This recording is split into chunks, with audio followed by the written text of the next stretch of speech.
Ladies and gentlemen, fight fans all around the world, let's talk some boxing. You're watching What You Need. Alright, we're going to talk about another fighter that everyone was talking about, giving the highest praise to the dude, and then the next minute they're like talking down the guy. And I'm talking about Austin, no doubt, Trout, skilled, slick southpaw. And people quickly forget because the guy loses a fight.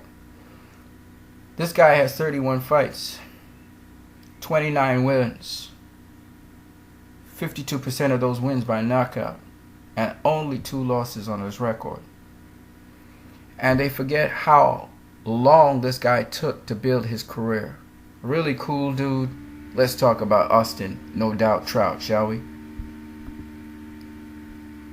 So, Austin Trout came to prominence. People started to recognize him as he moved up the ranks. Okay, he fought a number of guys early in his career, knocked them out because they were below his level. So he got rid of them, gave them the bum treatment. And as he moved up his ranks as a southpaw, he got to a version of the WBA title known as the WBA International Super Welterweight title. Okay. Beat guys as he was moving up. Now, for you guys who know who Nilson Julio Tapia is, that's the tough guy who fought against Gennady Golovkin at middleweight. And he was able to get a majority decision over Nilson Julio Tapia in a contest where it was kind of even going into the 10th round. So they went to the 11th round to decide a winner. And that's where Trout got the decision over Nilson Julio Tapia, who's a very tough inside fighter. All right, very tough guy as well.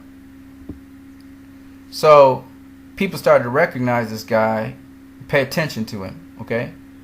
And then he fought against Canelo Alvarez's brother, Rigoberto Alvarez, who was at junior middleweight at the time, with Canelo actually. I think Canelo just moved up to junior middleweight, or super welterweight as they call it. And he won the vacant WBA World Super Welterweight title against Rigoberto Alvarez. Okay? He went on to defend his title against Lopez and a guy called Lo Porto. And then he defeated Delvin Rodriguez, the same guy that Erislandy Lara just beat recently. And then he faced Miguel Cotto to defend his title against him. And he was able to beat Miguel Cotto by unanimous decision. Of course, you must bear in mind, Miguel Cotto was coming off a loss to Floyd Mayweather that same year, May of that year. Okay, so Miguel Cotto went in, tried to fight Austin Trout, and Trout beat him much more easily than Floyd Mayweather beat Miguel Cotto. Okay, that's to tell you how, a clinic Trout put on Miguel Cotto. Of course, it has to do with Miguel Cotto's mindset at the time, coming off a loss. Sometimes you end up getting into a losing routine. You may lose a number of fights. That's why fighters generally, after they come off a loss, sometimes the matchmakers give them an easy fight to build back their confidence so they can go into another fight. Because remember, boxing is 90% mental, 10% physical. And if you come off a loss, some people don't recoup from that. They don't rebound very well. And that was the case with Miguel Cotto. Then, after getting that big win over Miguel Cotto, he goes on to unify against Saul Alvarez. Saul Alvarez had the WBC World Super Welterweight title. Trout had the WBA. And it was a close fight as far as I'm concerned. I think the difference was that Alvarez, he was able to drop Trout in the 7th round. Beautiful counter right. It was a feint. He feinted the jab. Trout went for the bait, and then he slipped in, and he countered him with a straight right. It was beautiful. And dropped Trout. And I think Alvarez was winning some of the earlier rounds. Trout mostly won some of the later rounds. Alvarez was actually difficult to hit in the fight. I thought it was a closer fight than the judges had it scored. I had it more of 114, 113, or 115, 112. But nonetheless, Alvarez, I thought, won that fight.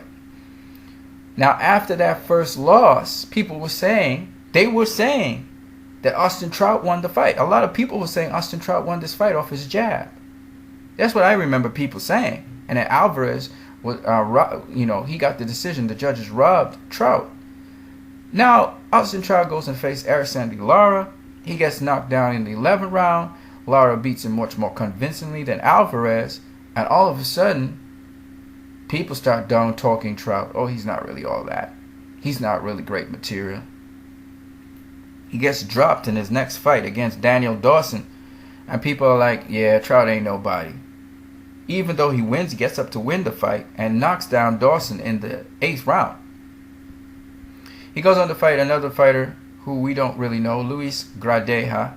He knocks down Gradeja in the 5th round and stops him, basically. And then he stops Luis Galarza. That's his most recent fight, which was this May. And those people who watched it, he was a lot more impressive than he was against Gradeja and Dawson. And he's probably going to fight Anthony Mundine this summer. And Trout, he's getting back his confidence. He's getting back his self-esteem. It's really good to see him on the upside. I always love to see fighters rebounding and doing well, So, again, this is a fighter that people are doubting. The guy's called No Doubt, but they're doubting him because they think that Lara exposed him. They think that, he lost to Canelo. These are the only 2 fights he's had in his career, but already his stock has gone down in people's eyes, and fans are already not seeing him as this great a fighter that they thought he was when he beat Miguel Cotto. But the guy's the same guy, and he worked hard to get where he's at. So this is why I'm always I myself fall prey to these things, and I bad talk certain fighters, like I said before. But we really need to be more conscientious. These are the same fighters. Even if you have a blueprint on how to beat a fighter, it's another story to go out there and execute that blueprint that you think is what you can do to beat this fighter. That's and then the fighter, if he knows there's a blueprint out there, if he can adapt and change his style a bit, like how Thomas Hearns was able to change his style somewhat and able to fight on the inside and get some inside game later in his career, against Iron Barkley the second time.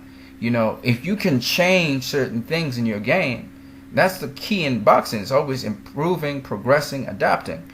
Then that's good for you. So all I'm saying is that Austin Trout, I think he's only going to become a better fighter for this. I think at 154, he's still a force to be reckoned with. And he just has to prove it. He just has to go out there and prove it. So that's all I got to say. You guys have a great one.